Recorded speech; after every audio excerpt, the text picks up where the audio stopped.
Former Nigerian leader Olusegun Obasanjo says President Bola Tinubu's wrongly implemented economic policies have made the nation a laughingstock among foreign investors who would rather take their monies to other African countries. Evaluating Mr. Tinubu's first year in office, Mr. Obasanjo said the president had not managed the economy in a way that would inspire confidence and enhance trust in investors, according to a statement that he issued. Obasanjo said that many Nigerians are now living in extreme poverty as a result of Mr. Tinubu's necessary but wrongly implemented removal of the fuel subsidy and unification of the parallel and official market foreign exchange rate. Today, the government has taken 3 decisions, 2 of which are necessary but wrongly implemented and have led to impoverization of the economy and of Nigerians. These are removal of subsidy, closing the gap between the black market and official rate of the exchange, and the third is dealing with a military coup in Niger Republic. Now, Obasanjo, citing the Total's Energy recent $6 billion investment in Angola economy, Obasanjo said it was unsettling that existing investors were fleeing Nigeria for economic safety in the arms of neighboring African countries. Now, this is what he said. He said, Total Energy has gone to invest $6 billion in Angola instead of Nigeria.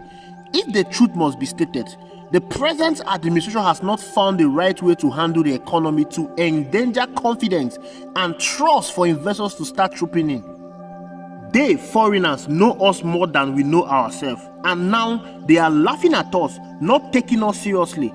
We have to present ourselves in such a way that we will be taken seriously. Alright, now let us analyze what Olusegun Obasanjo has said. You can all agree with me that what he said is a pure fact. Obasanjo is one of the best presidents this country has ever produced. 1999 took over the country and stabilized our economy and handed the country over to successive government that they've run it aground, especially Muhammadu Buhari and Bola Ahmed Tinubu. Now, everything he said there is true about the confidence the investors have in us. Tinubu has been jockeying all over the world looking for investors, and Mr. P2B has told him that investors are like bills. You don't go about looking for them. Put your house in order and investors will come. While he was going around looking for investors, the ones that we have in our country already, they were leaving. Total left this country to go and invest $6 billion. Do you know what $6 billion is in the Angola oil and gas sector? Nigeria is not the only country that have oil and gas. There are other African countries that have oil and gas. Now, Total cited insecurity in the Niger Delta and government policies for the reason why they left this country. According to them, they said, we love debate a lot and we don't have a roadmap. So they cannot invest their money in a country that does not have a roadmap.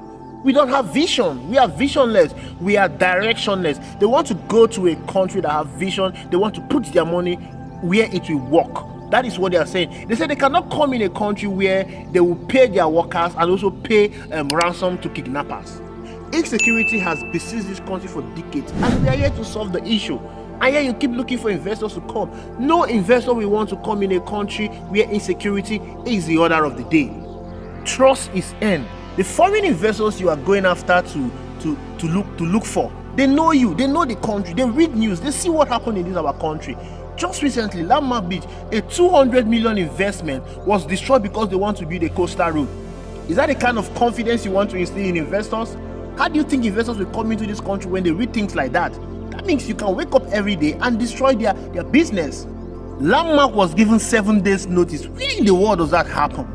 At least if you want to do something like that, give the person enough time to prepare.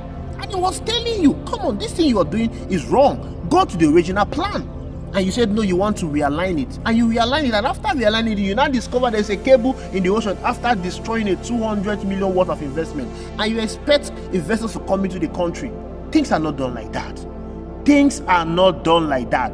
The ones you have in the country, they keep winding up, they keep folding up, and people are defending that because they cannot compete with competition. Which competition do you have in this country?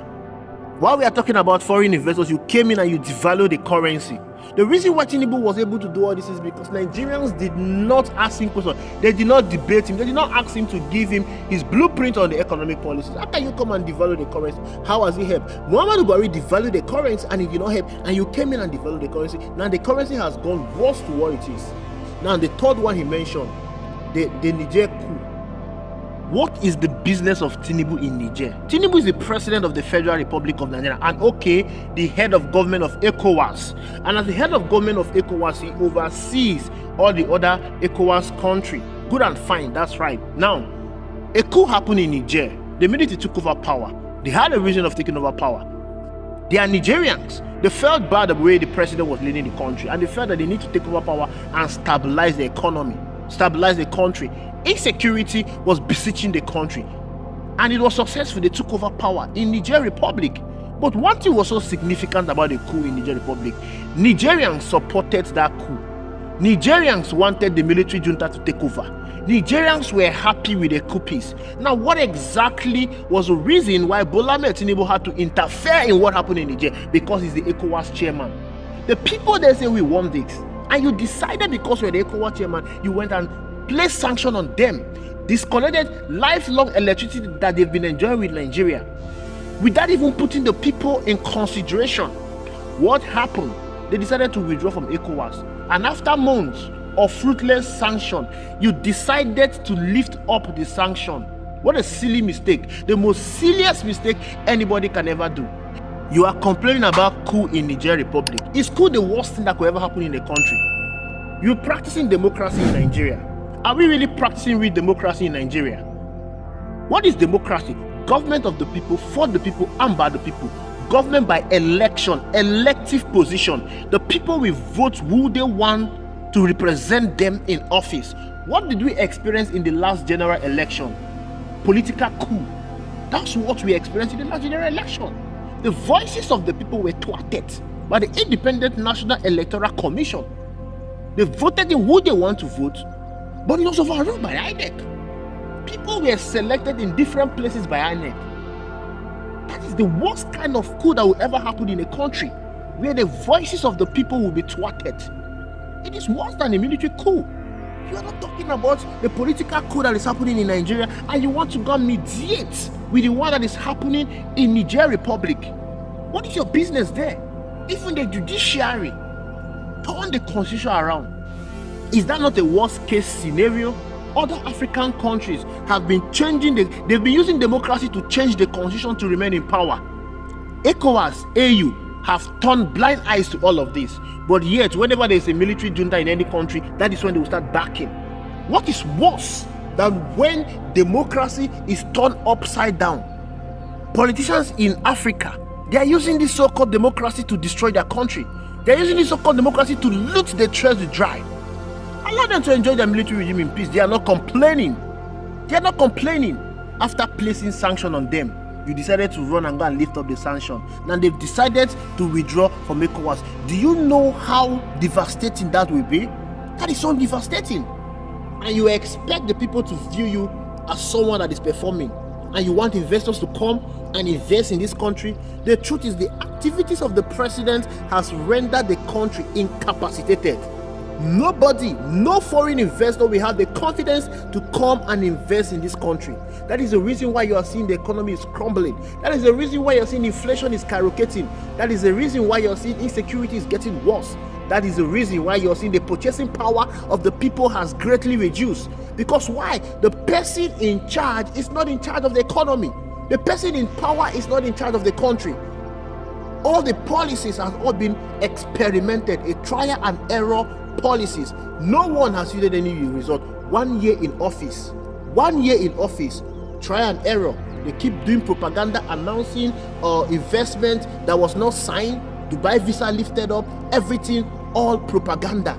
Just show me one country that succeeded with propaganda. Absolutely none. Nothing.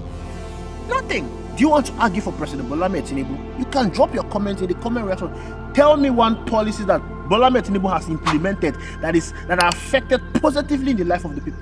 Tell me one. The only thing they have done, they've succeeded in sharing the resources among themselves. Yes, National Assembly's 160 million SUV was bought for them. Office of the Vice President renovated. Office of the First Lady renovated. Billions awarded to the First Lady. 90 billion to Hajj, to those who are going for pilgrimage, at least to satisfy their supporters, their support base. You heard of the yacht that was bought, presidential yacht. What exactly has Bola Ahmed Tinubu done that will impact positively in the life of the people? Rather, they've made life unbearable for the people. What people are enjoying, fuel subsidy, they remove it, which has led to increased transportation and double the price of goods. Is it double? Quadruple, times 10 the price of goods in the market. It's times 10. Imagine how much they're selling the custard of Gary that used to be sold for 500 naira. It's 3,300 naira. And how do an average Nigerian survive in this kind of economy? How? Sometimes I just stand and imagine what other nations will be thinking about us. How do they view us? How do they see us? They'll be looking at us. Look at these people. Look at people that have a fastest growing economy in 2012. Today, everything has been destroyed. It shows that these people are not serious with their life. We've become indeed laughing stock. And Obasanjo is right. He's right. Thanks for watching. I'll see you in the next video.